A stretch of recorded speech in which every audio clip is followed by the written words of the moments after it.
All right, so hello everyone. Thank you very much for coming to this, our first remote colloquium of the quarter. So we're very privileged to have beginning the series, Professor Toshiki Tajima of the University of California, Irvine, who is going to tell us about the astrophysical imprints of Wakefields, gamma emissions from blazars, neutron-star collisions, and pinpointed high-energy cosmic rays. So Professor Tajima is the Norman Rostocker Chair Professor at the University of UC Irvine and Deputy Director of ICEST. He served as Chair of APS, the APS subdivision of Plasma Astrophysics and the ICU-IL. He is also used to be the Director General of the Kansai Photon Science Institute, the Jane and Roland Bloomberg Professor at the University of Texas, Austin. He is the recipient of the Wilson Prize, the Charles Towns Award, the Alfvén Prize, the Chandrasekhar Prize, the Fermi Prize, and several others that he was too modest to tell me about. But I think now we would like to hand over to him and let him tell us all about plasma Wakefield acceleration. So thank you very much. Okay, thank you, Simeon, and Haibo and Barry, and all of you kindly invited me to address prestigious UC Riverside Colloquium. I'm very, very privileged to do that. And this is the excellent opportunity for me to learn all from you, not only the faculty members, but also from the students.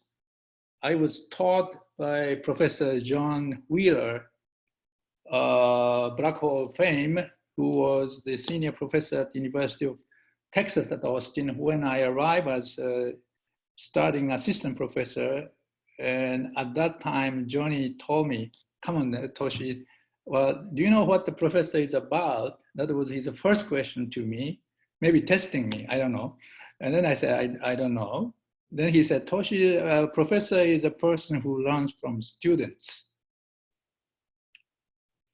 So that's what he taught me as a first at the bat at the UT Austin, being an assistant professor.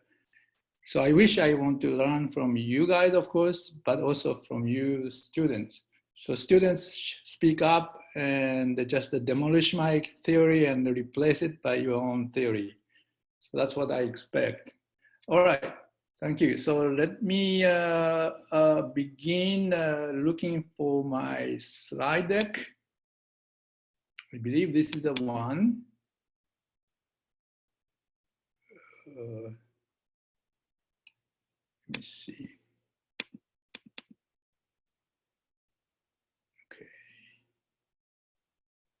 Do you see something? Yes, we see your screen. Okay, okay, good. And now we see do you see slides. the first page? Okay. Yes.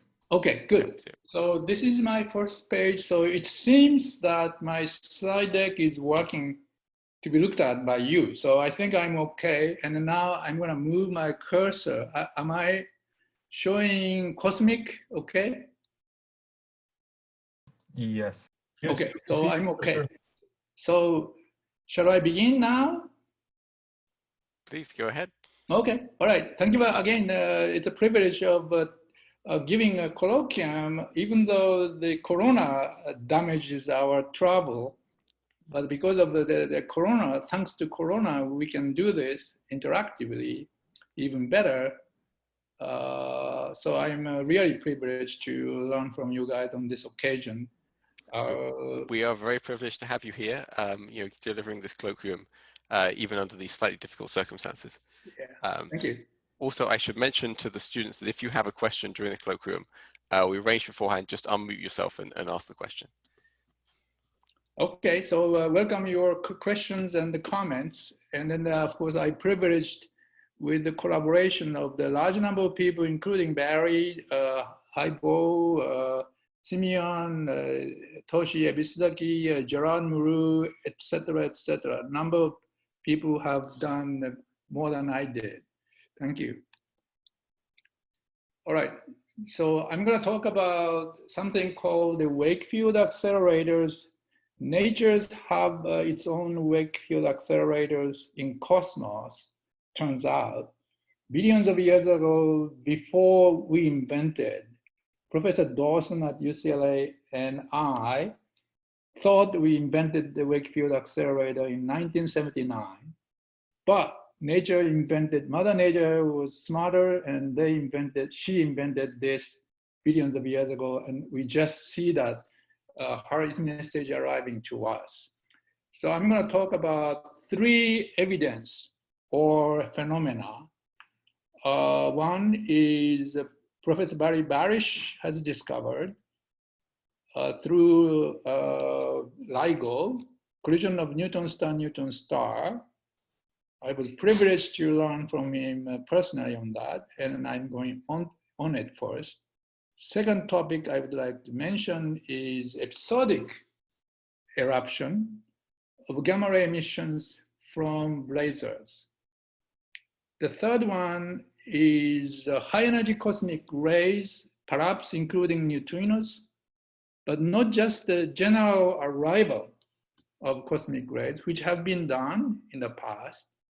But I would like to look at pinpointed, in other words, explicitly pinpointed arrival from some part of the sky to us in outer high energy cosmic ray regime. So these are 3 subjects I would like to come to and suggest to you and try to learn from you, which I believe can be explainable and perhaps only explainable through Wakefields. All right, so this is the famous picture that Barry discovered via LIGO. This is the gravitational wave arrival. He is the first to build this ultra accurate, very, very pristine machine called the Laser Interferometric Gravitational Wave Observatory, which I think stretch many, many meters or many, many kilometers, but error bars are so tiny, so it's amazing. I knew him in the time of a superconducting super collider in Texas. That's where we try to help high energy physicists to get highest energy electrons and positrons. The protons, from which, if it were successful, it has been ahead of CERN, but turns out it was not. So anyway, since then he turned into LIGO. I'm working on something else, and that was beginning of interaction. But anyway, so he has seen this signal for Mother Nature 2017 by LIGO, but that signal was accompanied by gamma burst here and here from satellite, such as Fermi satellite, almost simultaneous. Well, it's actually 1.7 seconds simultaneous. Actually, we anticipated this, to be honest. So let me come to it. But before you start, let me say hello to Barry again. Thank you for your invitation. And Toshi Ebisaki is also in the audience, I understand. And we are very excited to have communicating on this subject with you guys. So this is the picture I would like to share with you. This is the part of the paper. I think this paper is about 25 pages long or so. Lead author is the late Professor Takahashi, who used to be at Alabama's Huntsville, NASA's National Laboratory of NASA. He has been spearheading on the various issues. I had the privilege of working with them. And this is one of the papers in which he has begun looking at the coalescence of 2 neutron stars and making very hot plasmas here, such as quark-gluon plasma fireball, shock wave and gravitation wave may be emitted from that shock. Baryonic fireball goes beyond, and the detached gamma rays from some radius, and finally jets emanating out. And he talked about what I call the Wakefield acceleration beyond this region. So this is the jet forming out of two coalescing neutron star, which may have become a black hole. We don't know, depending on conditions. So this is the one of the manifestations of a Wakefield acceleration beyond this two neutron star collisions on this part of the jet forming atmosphere. And this is the one I claim can come from, explain for the arrival of the gamma ray burst. So that's why we anticipated if the two neutron star collides or coalesce, we should expect the gamma ray arrival. So that was not a surprise to us when the Barry's observation come with not only the gravitational wave, but accompanied by the gamma rays or X-rays. Well, we can calculate simply how the space-time scales of the neutron star collision. This radius may be 30 kilometers of the quark-gluon plasma fireball. Barium fireball may be 300 kilometers, which takes 1 millisecond time delay from collision event itself. T equals 0 is when the two neutron stars collided and emitted the gravitational waves. And underradiation may have been prevalent around beyond this baryonic fireball up to 3,000 kilometers, which in time is 10 milliseconds. Beyond that is a transparent, not opaque space, and where the plasma is propagating like a jet. And on this, maybe the Wakefield acceleration could have happened. So I'm calculating, guessing approximately that this plasma jet stretched something on the order of 3 times 10 to the 5 kilometers, which is about 1 second. So these are time scale or spatial scale of this event. So Professor Ebisuzaki has given me this kind of cartoon shape, which we anticipated with Professor Takahashi's paper with him in 2000. So, and then after merging of two neutron stars, black hole may have formed, and of course gravitation wave should have emitted. Then also a jet of plasma spewing out, and also alpha wave together. And those alpha waves can emit, I will show you later, in gammas and the gamma rays and X-rays and even cosmic rays. So these are what we have written and anticipated in the paper with Takahashi in 2000. So I'm very glad that Barry's discovery accompanied with the gamma rays. So we are going to discuss at some length on this mechanism in more detail. This is the coalesced neutron star, which may have becoming a black hole, may form the accretion disk, and may form the jet, and why this jet can make Wakefield and emitting electron acceleration and the gamma rays. So that I will come in some depth later. So please remember that this is what we are going to discuss in 2-3 times. For the moment, I'm gonna be just sketching a little bit light. So I go to the second topic, and in that also encapsulating gamma ray emissions in more depth. So that I'm gonna be putting the electron acceleration in the jet of the very active astrophysical objects, such as neutron star collisions. Or next subject, I'm going to talk about the Blazar. And the third subject, we are going to discuss about active AGN emitting very intense jets, through which we are anticipating pinpointed high energy cosmic rays coming from specific site of the global space. So those are, so the second topic is coming, which shares the same type of electron acceleration. That's why I'm going to clump the electron acceleration more detail here. So I call it episodic eruption. Eruption of the gamma ray emissions have been known in several different types of astrophysical object. Here I'm specifically focused on episodic.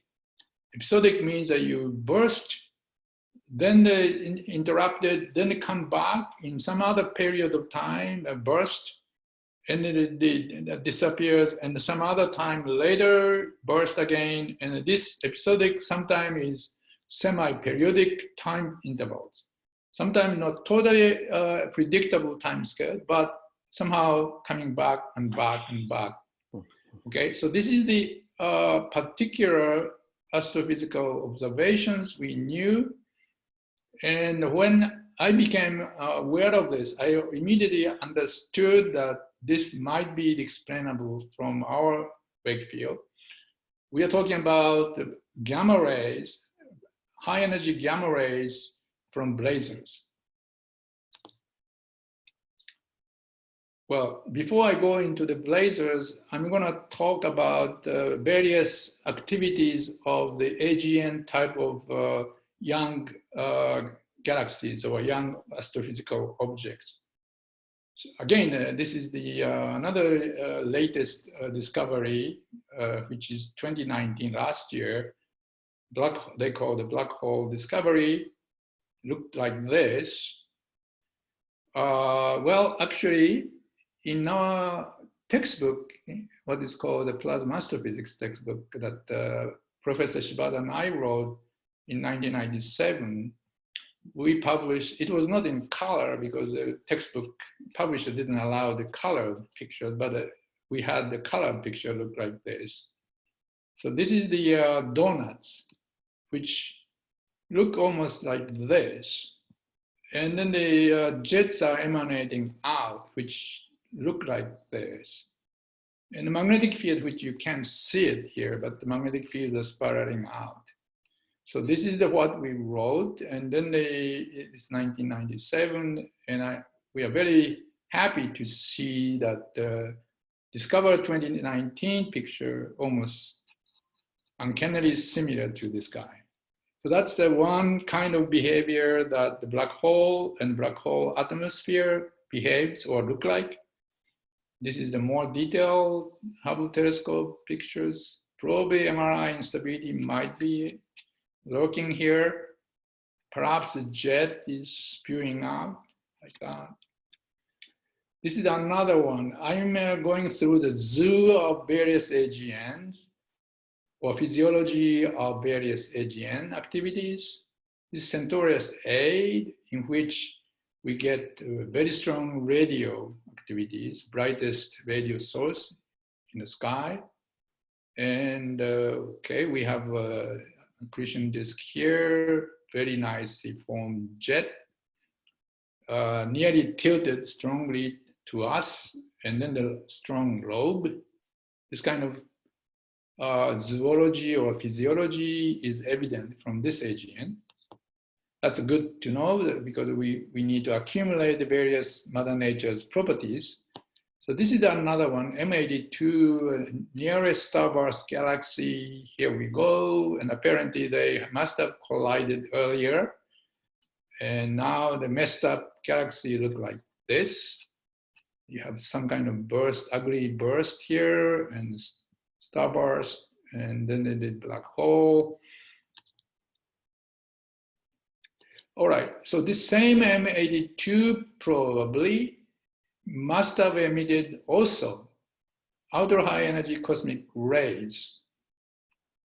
This is the guess, but this is the spot, incurred, calculated spot of observed outer high cosmic rays. It's 1 sigma radius, 2 sigma radius, 3 sigma radius of the outer high cosmic ray emission. From this, we can infer the central cosmic ray must have been at this point, this start point.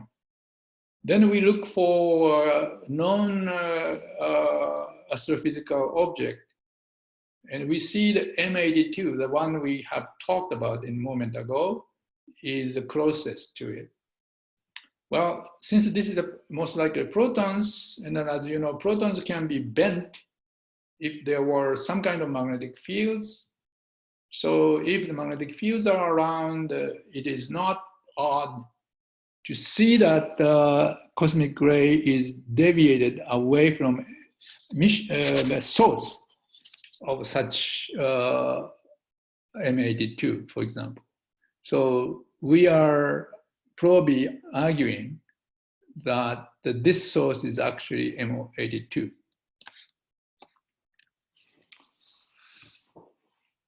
Okay, there are other subjects, but I think that's most likely.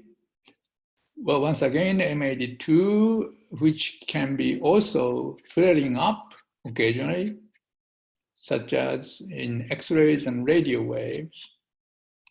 So this particular object is sending us signals of various kinds. Well, I can emit high energy cosmic rays in the very high energies, as well as strong X-rays or radio waves in some kind of intermittent fashion, flare fashion. So this is another zoology of galactic nuclei. And this is probably SS433 is jet seemed to be precession, making precessions. It's another word, this disk is making a disco dance, right? So disk is making disco dancing here. This is probably a disk, and these are jets. Jets are kind of torching here and here, you know, when you rotate. And plasma look like sort of a cocoon because the torches are going around, around, around. So it's a very young, youngish, party-loving disco dancers here. So that's another potential behavior of that kind of object, such as a young AGN. We are old, well, I'm old, so I can't disco dance like that. Our galaxy doesn't do this, doesn't even have any more jet, but this young disco-loving disk has a jet as well as it can be precession. That's one such a property. So borrowing this trip of zoo of AGNs, we try to come up with a certain model, and this is the one typical model of how the jets and emanating this, as well as the central AGN. And this one, we started to look for Blazar model. Blazar, of course, is looking into this jet from this direction. So it looks like a pointed high energy gamma source.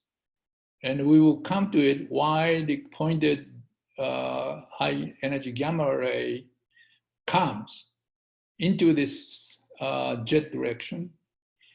And if I were to ask, what is this? I would say, well, that must be a Blazar propagating jet in that direction. And if we were looking into that from that direction, we should have called this one Blazar. Anyway, so our Blazar model look like this. And this disk is, of course, differentially rotating plasma.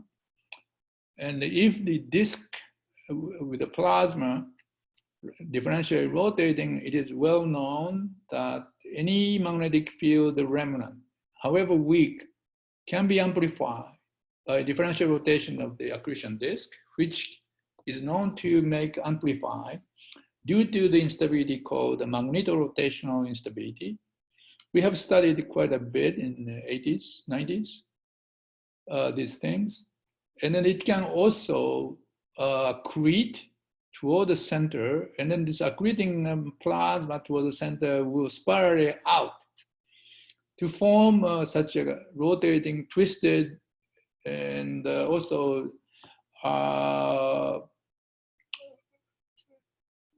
forming knotty spirals of the magnetic fields and the plasma like this. That is also quite a bit known by simulation and theory. So this is our model that the blazar must look like this, and then the plasma jets out like this, and the magnetic field are wrapping this jet almost like your wire cloth wrapping your important property, in this case, a plasma inside, which is jet. And that's why jet is also well collimated. Depending on how the magnetic field develops, the collimation varies. That can be slight parameters, but nonetheless, more or less, it's well collimated, just like this. And then we can calculate what's going to happen in this jet plasma, and that's the coming point in a moment. But in short, such a differentially rotating AGN can make magneto-rotational instability to develop, which will make episodic gamma ray burst through Wakefield generation. So that's where I would like to come in more detail. So magneto-rotational instability makes the plasma disk, this is the AGN disk looking from above. If it rotates inner part of the accretion disk faster than the outer part because of the Keplerian differential rotation motion, you can see this in a sideway. This is the AGN disk. And the magnetic field emanates twisted knots like this, just like our Fermi waves, and jet coming through it. So if I go down from above and look down, you see the sort of a striation of magnetic field lines coming out like this, coming in like this, formed and knotted ropes. That's one aspect of it. Second aspect of it is it comes in and it comes out, but not uniformly. You see that a lot of magnetic field lines are tied tightly here, and in between there's a little magnetic field presence. Again, there's a tight magnetic field region, another tight magnetic fusion, less concentration, less concentration, etc. And also, because the plasma are squeezed from a lot of magnetic field region, because the higher magnetic pressure makes the plasma to be spilled out to the less magnetic field region. So the density of plasma is denser in these less magnetic presence. So this part.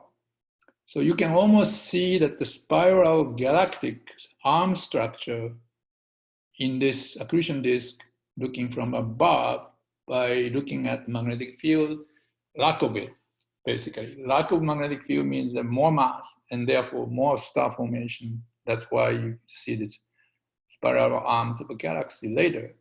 So that's what we can imagine.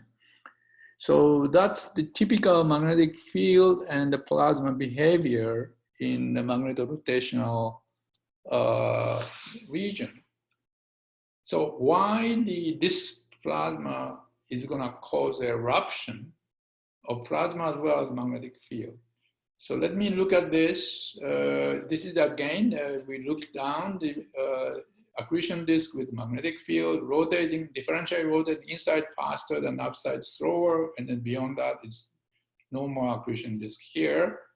So if I do follow this in time, more rotation, you begin to wrap up the magnetic field more tighter, and the magnetic field growing.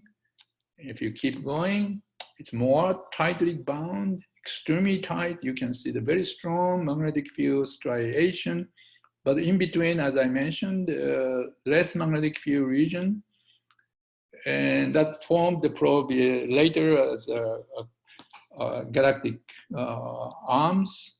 But anyway, here if a high magnetic field region is formed, it becomes so high that magnetic pressure may become comparable to the gravitational force from the central object here, which is causing Eulerian motion to begin with, which means that magnetic field force will begin to become influencing rotational speed of the plasma where the magnetic field becomes so strong. That means that centrifugal force and gravitational force is no longer equated. That means that the plasma can begin to fall due to the gravitational dominance over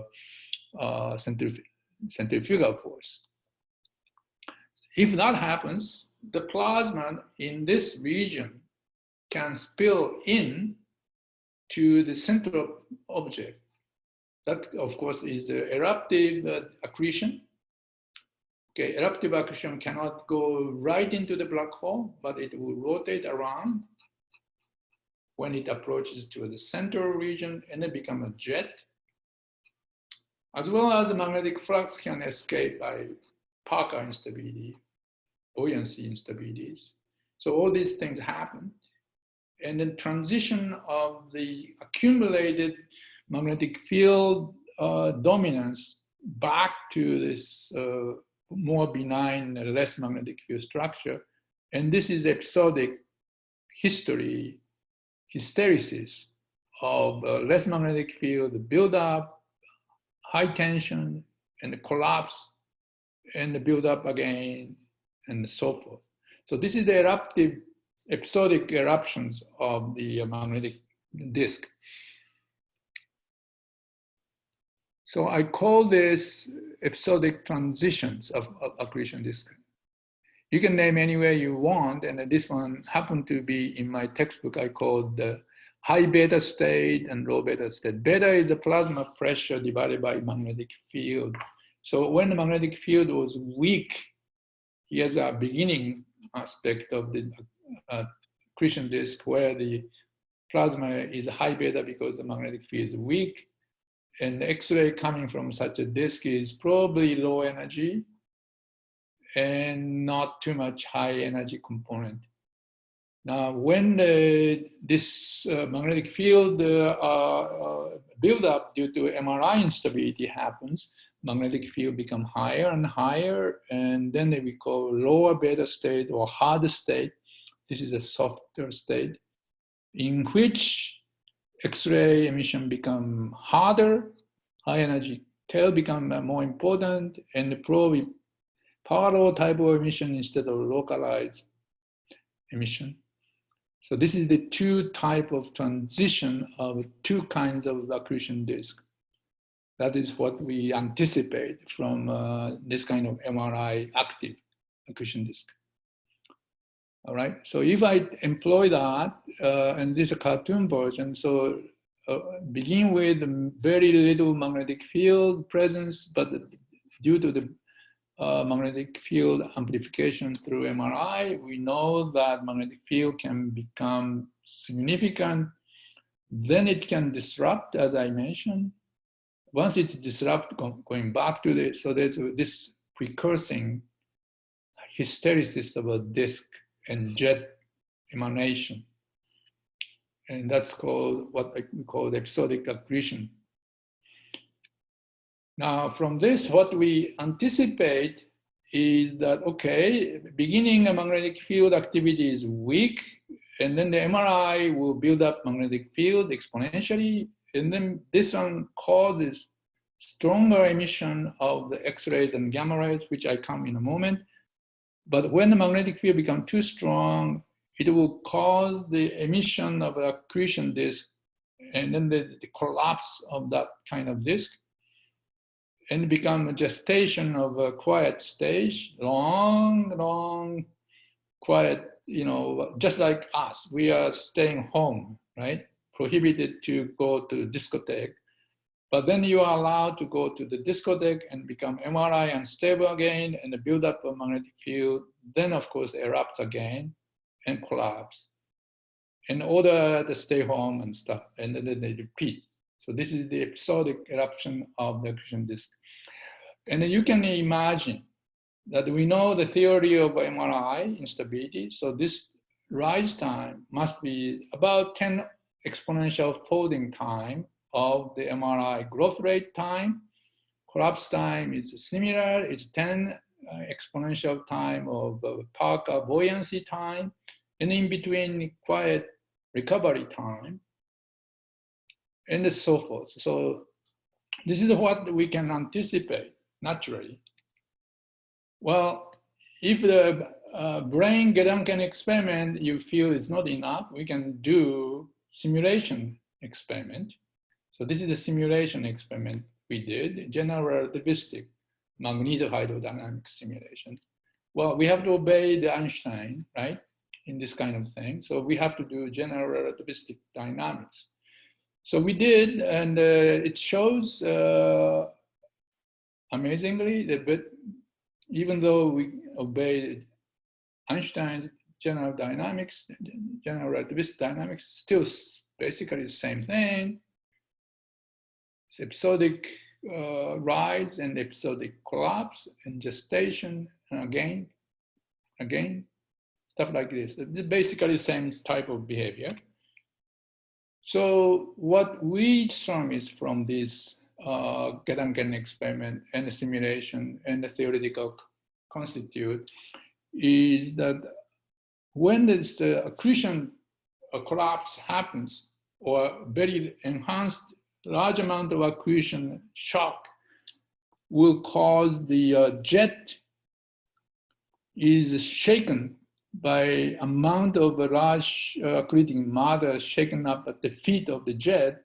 So this is the shaking motion at the feet of jet, which is you call the intense alpha shock, which caused the jet to be vibrating by shaking alpha waves, which actually, if you study it a little bit in detail, jets are emanating and slightly off to this kind of spindle shape, which means that the density of jet, plasma jet, becomes less and less when you go away from the center of the emission. So when the density decreases along this jet, alpha speed gets up and eventually become electromagnetic waves. So around here, electromagnetic waves become pulsed from a pulsed alphanic shock to electromagnetic waves. And this causes nature designed laser pulse. In this case, electromagnetic wave pulse. I can come to the parameter, how big that nature's laser is. So because of this electromagnetic pulse formation naturally in the jet, we can anticipate this pulsed electromagnetic wave can accelerate electrons, and therefore electron become gamma burst. And we can calculate that by our theory very easily, and what kind of spectrum of gamma ray it should have also very easily, we did. And typically, our theory predicts that the spectral index of such a gamma ray or electrons prior to the gamma is approximately e⁻², according to our theory. So this flat energy population, this is the energy spectrum as a function of energy times E squared. So that means that flat means e⁻² here, and this is e⁻³ or e⁻⁴, etc. So this part is e⁻².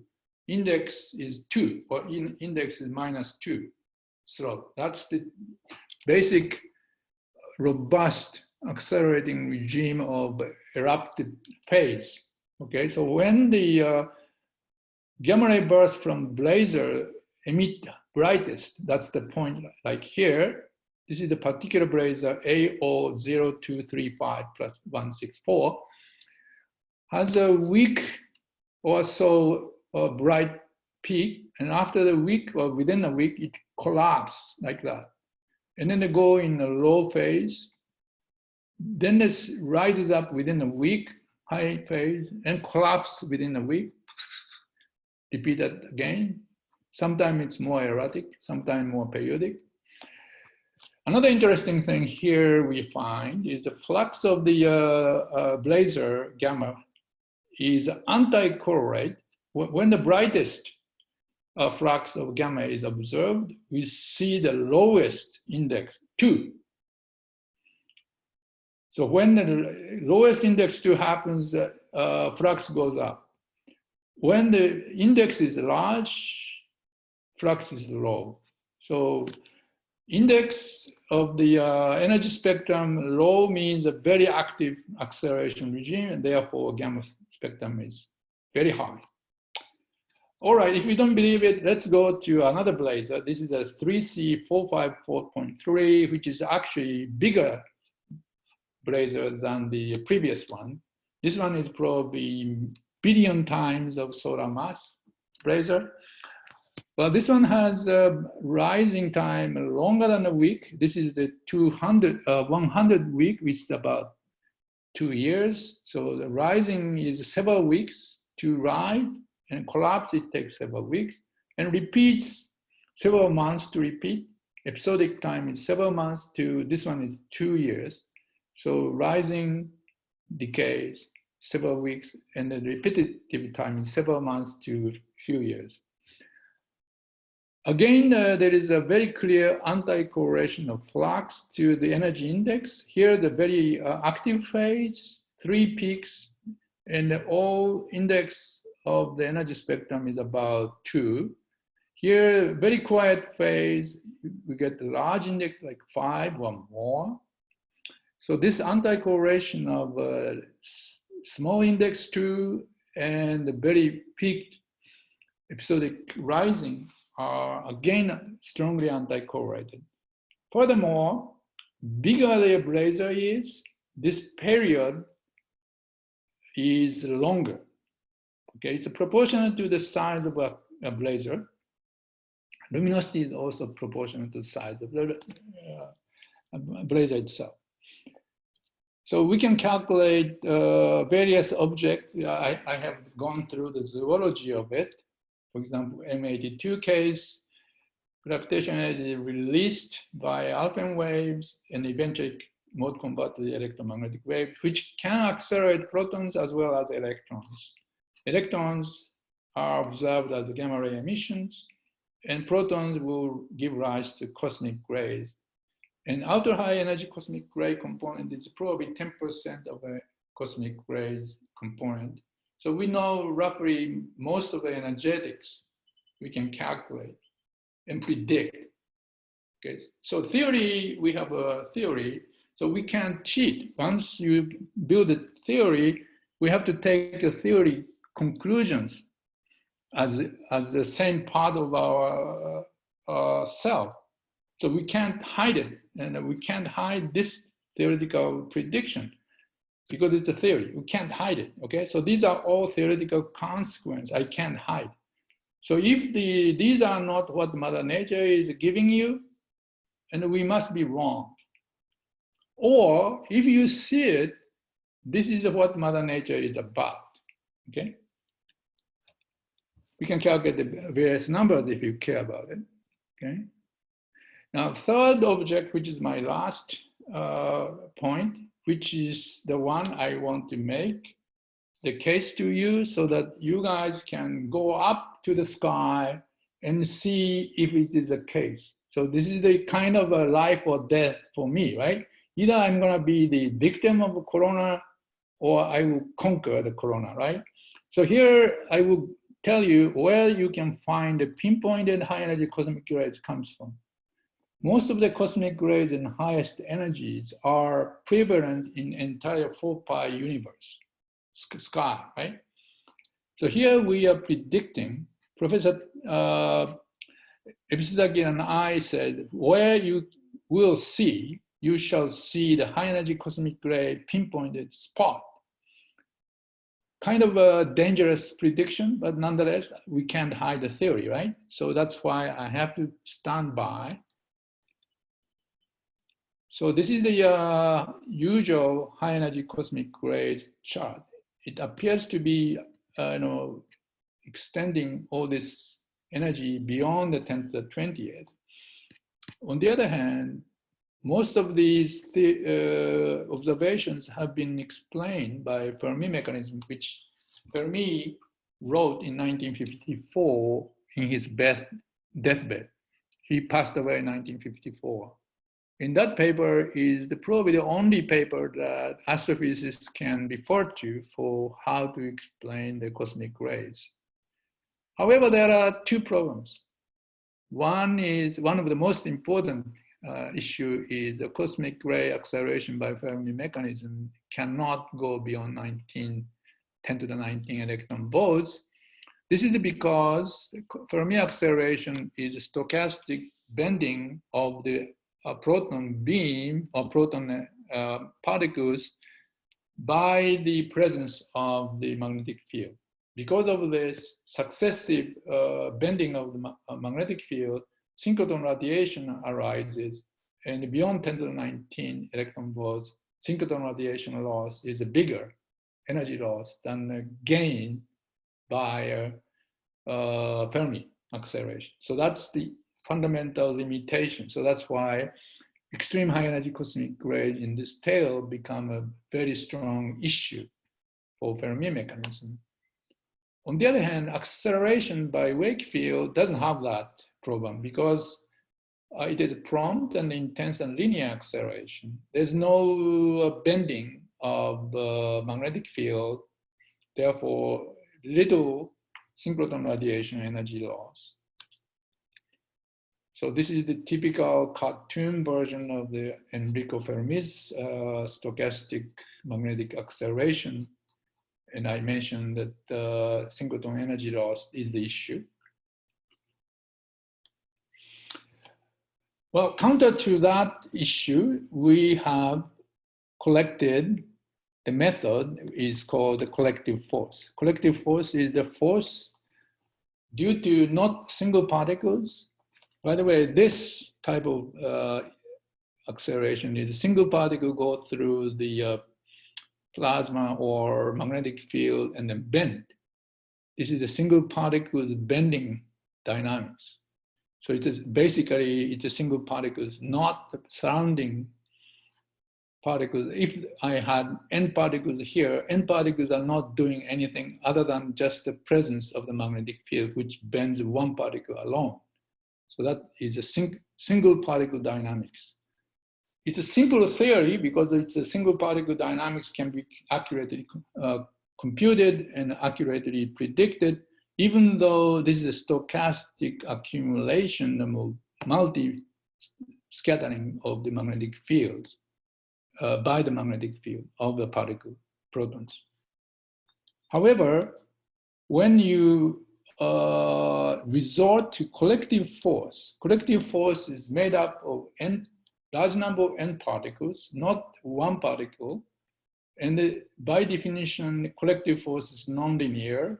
So you get n square type of effect, such as omega p squared. This n is squared there. Number of particles are squared. So these are the collective force signature. That's how the Egyptian slaves were able to lift or move bigger mass stone than their own force, right? So plasma does the same trick. If you have a large number of plasma particles ganged together, you can exert collective force, which can be much, much bigger than the single charged particle can do. That's one thing.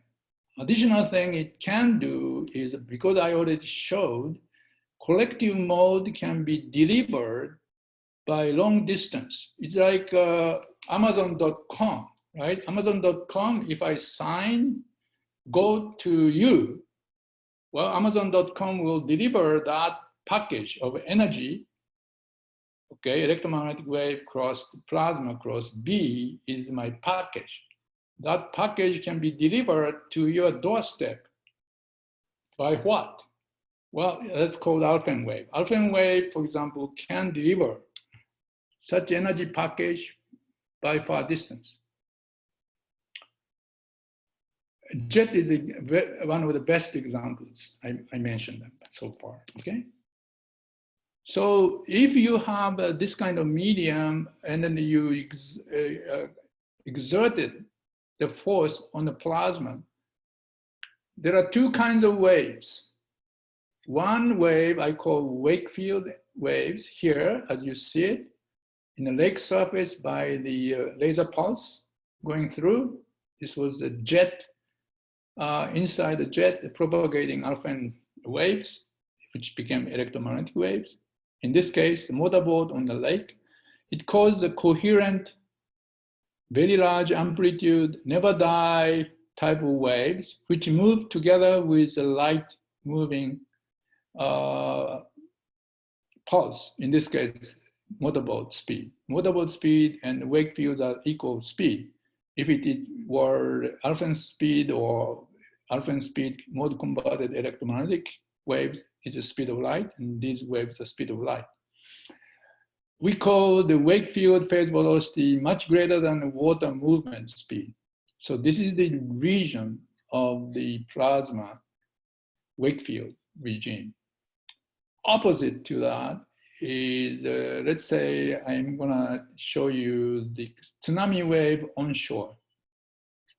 Tsunami wave is well known that the movement of tsunami wave approaches to the shore. This fast moving tsunami wave phase velocity decreases. That's why amplitude of tsunami wave increases. That's why it becomes menace. And then when it reaches the shore, its phase velocity becomes near zero. It becomes slower and slower and slower, and the wave gets amplitude gets bigger and bigger. That's why the wave begins to interact with the individual particles, such as sands, stones. That's why sands and the peoples and the fishermen's boats are all wrapped in. It's called trapping. That's why it destroys all these structures. So phase velocity in this kind of region is slow phase velocity. It's approximately equal to the thermal velocity of the particles. Here, phase velocity is much greater than the particle thermal velocity. Waves are pristine and non-destructive and clean and everlasting. So this is the manifestation of pulsed electromagnetic waves propagating to the plasma to the right, and behind it, very large amplitude gyration of the electrons and the electromagnetic pulse through it, just like this motorboat on the surface of the lake. Oh, by the way, in a real experiment, people have generated what is called the intensity of laser or intensity of waves in the lab. Normalized intensity is approximately 10. If it's a relativistic, A0 is the normalized acceleration, begins to become 10 times of speed of light regimes, which is called relativistic wave. One is just entry to the relativistic regime. Okay, so we are already able to generate relativistic coherence and relativistic regime of Wakefield on the order of 10 in the laboratory. And we predicted the intensity regime of laboratory is on the order of a GeV per centimeter type of waves. So those are the laboratory plasma. So now we are gonna go to astrophysical mother nature. Oh, by the way, before I do that, I'm just contrasting the conventional plasma physics on the left, where the plasma waves are unstable and chaotic, where the phase velocity is on the order of thermal velocity. In contrast to that is a robust, coherent, high phase velocity waves such as wake. Wakes are coherent and can become relativistically coherent. So these are distinctions of two kinds of regimes, and the right part of it is not well known. And these are the ones which plasma physicists mainly belabored, and it's not easy to conquer because it becomes turbulent. So this is the typical Wakefield shape, how the computer simulation shows, and in the this is the actually submarine called Wakefield, very, very crystal clear shapes. Okay, so because of time, I'm gonna skip some of the theories but I'm gonna make one important, well, okay, this one is a comment when I was running into Professor Abdul Salam in 1981 after we talked about Wakefield. He said that the scientists like me began wondering that we had less means to test our theory. However, with your laser acceleration, I'm encouraged. That's what he told me to encourage me. Okay, anyway, so these are some of the later development of how this kind of Wakefield was done in the laboratory, but let me just skip a little bit. So this was the Mother Nature's astrophysical Wakefield. So when we check the astrophysical parameters, our A0 parameters are much, much bigger than 1, as big as million, or even more than billion. In the laboratory number, A0 is only 10 or so. So you know how the Mother Nature is powerful compared to our puny lasers. So that's why astrophysical Wakefield is so powerful, relativistically coherent. Amazing stuff, okay? So these are some of the theoretical consequences. I'm gonna skip. This one I already showed you. So with this, what we looked up the sky, what we see is these intense Wakefields can accelerate protons as well as electrons. Electrons are easier to accelerate, and they are easy to become gamma rays, because if you exceed the TeV or PeV electrons tend to become almost self-generating gamma photons, right? So electrons cannot become more than PeV, but protons can go beyond it. It's mostly linear acceleration. So we can interpret how far the protons can go. So this is the typical energy to the right, and left side is radiation luminosity. So radio and the Blazar galaxies on the extreme right, safer galaxies in the middle, and the mini quasars on the left. Mini quasars are our galactic brothers or galactic entities. So they are within our galaxy. So we are close to it. So that's one of the things at which we look at as our candidate, the pinpointed source of cosmic ray emission, and gamma ray too, by the way. So let's look at, from this picture, what do we come up with our prediction? This is our prediction to you, and we can't hide it because the theory is a theory. Once you set up the theory, we can't hide it. So theory tells us these shall be the pinpointed high energy cosmic ray emission point. I would like to hide almost, I'm too shy, but I can't hide it because the theory tells already. All right, so which theory says, even though we want to hide it, we can. M82 shall have high energy spot, pinpointed. It's not spread 4 pi. Centaurus A, again, or NGC 494.5, again, it's probably pinpointed. This is another pinpoint. So our theory is telling us there shall be localized outer high energy cosmic ray spots, at least 2 or 3 in our sky. And because the protons are localized source-wise, we also expect that the neutrinos are localized, because the neutrino can be emitted from proton collisions with the surrounding plasma protons. And those neutrinos, once emitted, go straight forwardly. So neutrino is even more localized than cosmic proton type of rays, right?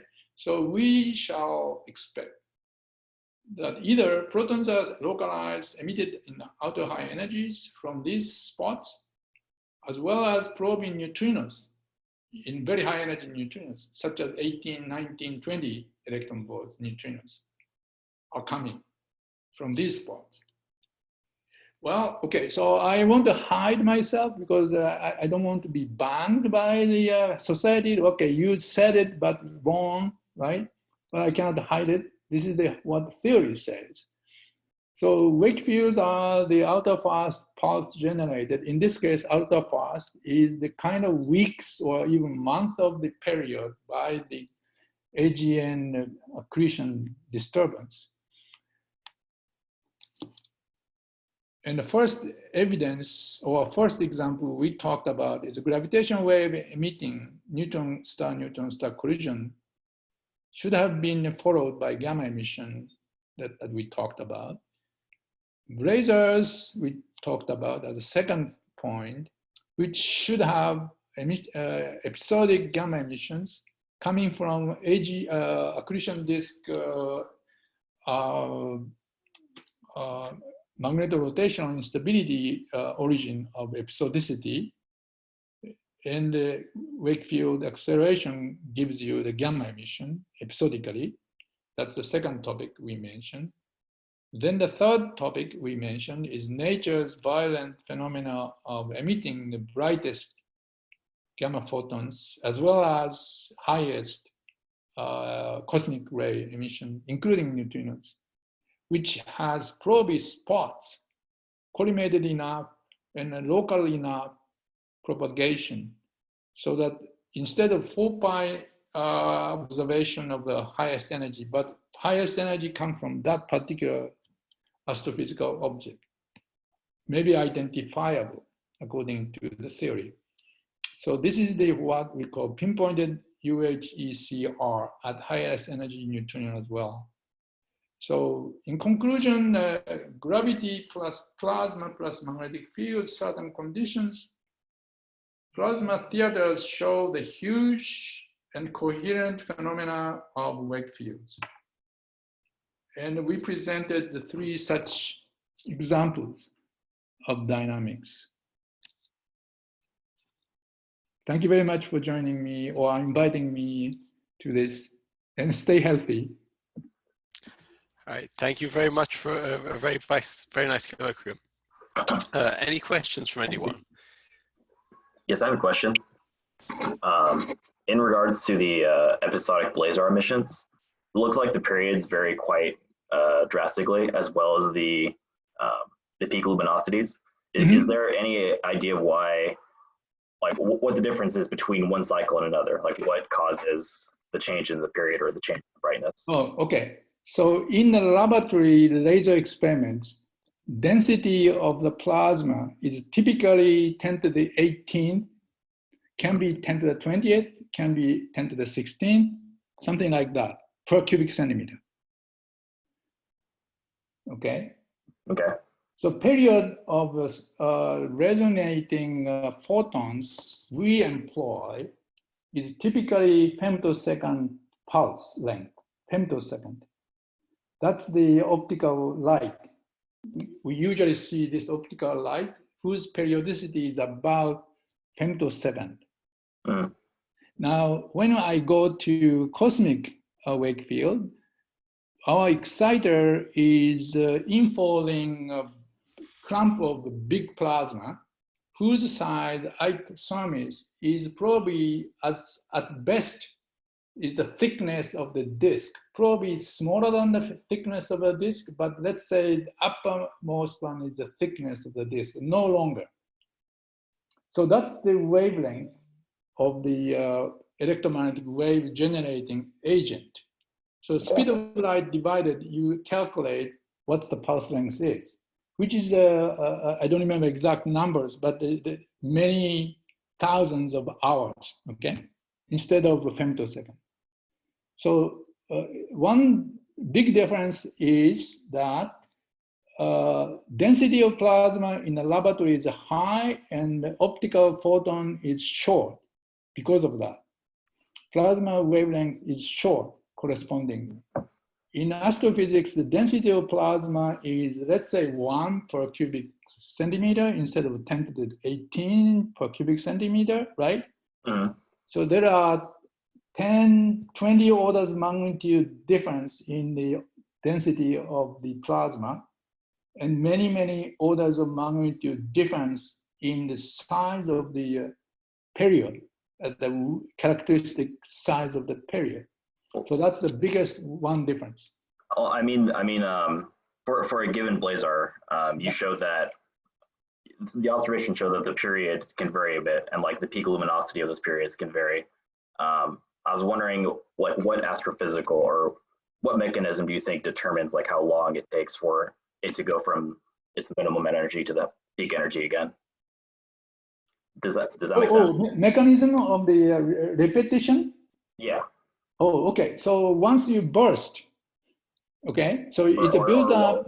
Building up is in the example I mentioned is about a week type of period to build up. Yeah, some of them are a week, some of them are much like shorter or much longer. Right. Yeah, that's right. So once that peaking and collapse in a week, let's say, happen, then you get rid of sort of nemesis. In this case, magnetic field. So magnetic fields are ejected either by Parker instability or by this instability of MRI or both. Right. Yeah. So then you have to now build up from a little magnetic field contained plasma by MRI through it. And so it's a kind of build up, gestation of this build up of magnetic field. Yeah. And once you have a certain amount of magnetic field, then this differential rotation becomes very effective to explode it. Yeah. Okay. Yeah. Thank you. I'm sure other people have questions. Okay. All right. So I've got one more question, hand raised over there. I was wondering for the ultra high energy cosmic ray accelerated by the Wakefield, does it has a unique pattern in terms of its energy spectrum? Mm-hmm. Is the index still a -2, mm-hmm. or it will be deviate from -2? Yeah, okay. So the most pristine acceleration by the Wakefield is about e to the -2 in a Wakefield. Okay, so this comes from this main reason that it becomes e to the -2. It becomes a very mathematical, but in words, the following: when you have emission of the disturbance at the root of the jets, so you have a kind of a vibration of this root of the jet. So one push, let's say, as cause one wave. Next one is to push another one, maybe randomly, right? Let's say. So one push will cause this wave. The second one pushes another jiggler, and I don't know how many. Let's say 10 times that kind of thing. So then I will calculate. First push will make a wake. Second one randomly comes another push. So what I call the stochasticity of the phase of the second and the first, and the second to the third, third to the fourth, these phases are random, even though each of the pulse calls the coherent structure.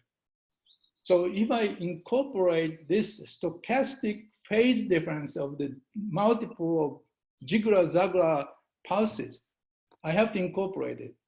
So this incorporation of phase decoherence is incorporated, then that makes, instead of delta function like, it is now the certain shape that is approximately mathematically e to the -2.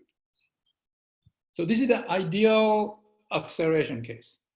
Now, if it's a less ideal, for example, it is the pulse is diverging, or plasma gets some messed up, etc., or acceleration mechanism is weak and therefore less coherent, then the pulse e to the -2 become bigger, e to the -5 or so. So it's become less effective. E to the -2 is most effective Wakefield acceleration if the phase is random. Yeah, I'm surprised that it has the same spectrum as the standard cosmic ray acceleration. Mm-hmm. The latter is a random walk. So I guess the -2 really ties to the stochasticity of the process. Exactly. So you get the very, very penetrating question, okay? So you already discovered new law okay, you have discovered a new law that e to the minus 2 shall be universal, okay? Either by Fermi, e to the minus 2, right? Or either by Tajima-Dawson, e to the minus 2. So then you say nature determined e to the minus 2 as universal, at least in ideal case. Why? Nature likes, some kind of lottery. Fermi case, randomness comes from random clouds of magnetic field scattered around, and the acceleration is randomly kicked by a single particle kick, but it's random. So this randomness, it's entirely different randomness. But Wakefield accelerator itself is a very coherent, and the entity which is much smaller, just a linear Linac accelerator. But the shaking of the emitting input, timing-wise random, we can't control, right? And nature doesn't care about when it comes in. So this random phase is random. So coherence is more in the Wakefield acceleration, but the phase cannot be hidden not to be coherent. So the subtlety is, okay, it's less random acceleration, but the phase is very, very easy to make a random, as you know. Only laser can be coherent. So this is like a random adding of coherent lasers. So if you do the experiment, I think people have not probably done it, but if you do the laser acceleration, coherent acceleration, but you superpose randomly many such laser injection, you get this kind of spectrum. So you got a very, very deep commonality that nature has something e to the minus 2. Because of this somehow common stochastic region, even though commonality is only that. Thank you for your question. Yeah, thank you.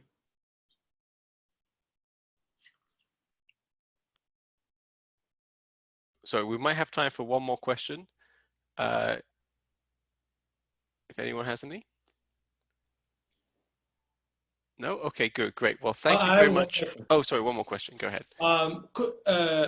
Professor Tash, could you comment on the recent work on the, people try to use a wake wave to accelerate the particles, although the energy can, at this point, it cannot compare to, the Larger Hadron Collider, but people in the community, there's a lot of excitement. Maybe we can use that machine to do like, medicine use and so on and so forth. Could you comment on the development in that field? Okay. Well, there are two thoughts. Two layers of thoughts and two thoughts, okay? Two layers of thoughts in this case is that, okay, accelerating agent. Originally we thought laser is the best. And the alternative is you employ the existing electrons or existing protons as a driver. So that's the secondary development of the latest, okay? So you can make either laser-driven Wakefield or electron beam or proton beam driven Wakefield. So these are sort of speak chimpanzee versus man or man versus chimpanzee or orangutan, different species, but within the mammal group, right? So that's the current development. Which one wins? I don't know that. Okay, I don't care about which one wins, but I think one of them may be the best. Okay. However, the second is a more fundamental issue. This is my belief personally in myself. It's not the general belief. Okay, the Wakefields are best in reaching extreme high energies, which conventional accelerator cannot hopefully reach.